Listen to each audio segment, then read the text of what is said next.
Deuteronomy 6. These are the commands, decrees, and laws the Lord your God directed me to teach you to observe in the land that you are crossing the Jordan to possess, so that you, your children, and their children after them may fear the Lord your God as long as you live, by keeping all his decrees and commands that I give you, and so that you may enjoy long life. Hear, Israel, and be careful to obey, so that it may go well with you, and that you may increase greatly in a land flowing with milk and honey, just as the Lord, the God of your ancestors, promised you. Hear, O Israel, the Lord our God, the Lord is one. Love the Lord your God with all your heart, and with all your soul, and with all your strength. These commandments that I give you today are to be on your hearts. Impress them on your children. Talk about them when you sit at home, and when you walk along the road, when you lie down, and when you get up. Tie them as symbols on your hands, and bind them on your foreheads. Write them on the door frames of your houses and on your gates.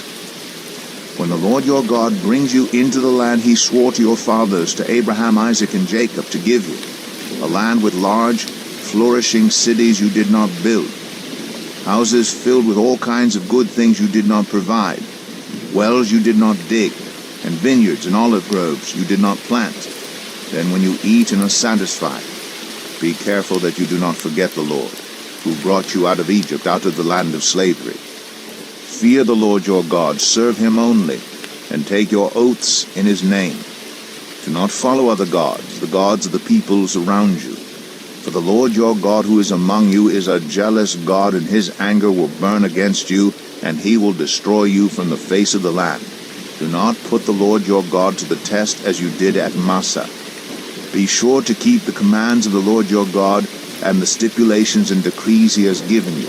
Do what is right and good in the Lord's sight, so that it may go well with you, and you may go in and take over the good land the Lord promised on oath to your ancestors, thrusting out all your enemies before you, as the Lord said. In the future, when your son asks you, what is the meaning of the stipulations, decrees, and laws the Lord our God has commanded you, tell him, we were slaves of Pharaoh in Egypt, but the Lord brought us out of Egypt with a mighty hand. Before our eyes the Lord sent signs and wonders, great and terrible, on Egypt and Pharaoh and his whole household. But he brought us out from there to bring us in and give us the land he promised on oath to our ancestors. The Lord commanded us to obey all these decrees and to fear the Lord our God, so that we might always prosper and be kept alive, as is the case today. And if we are careful to obey all this law before the Lord our God, as he has commanded us, that will be our righteousness. Deuteronomy 7. When the Lord your God brings you into the land you are entering to possess, and drives out before you many nations, the